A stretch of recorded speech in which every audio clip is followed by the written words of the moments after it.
Hello everyone, welcome to Sanmarga classes.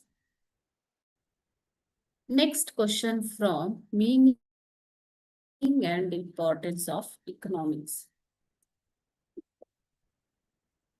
Answer the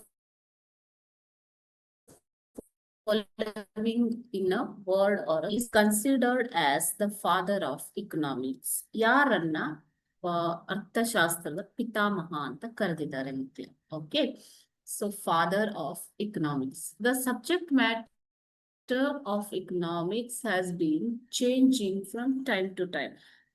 ಸಮಯಕ್ಕೆ ತಕ್ಕಂತೆ ಇದರ ಒಂದು ವಿಷಯ ಬದಲಾವಣೆ ಆಗ್ತಾ ಇದೆ ಅಲ್ವಾ.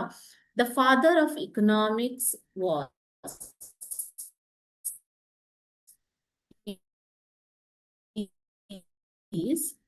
Adam Smith. He lived in the 18th century. Okay.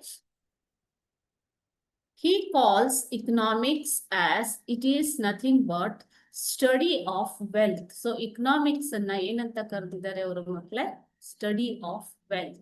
Okay, so he is considered as the father of economics. Adam Smith ಅವ್ರನ್ನ father of economics ಅಂತ ಕನ್ಸಿಡರ್ ಮಾಡಿದ್ದಾರೆ. Okay, thank you.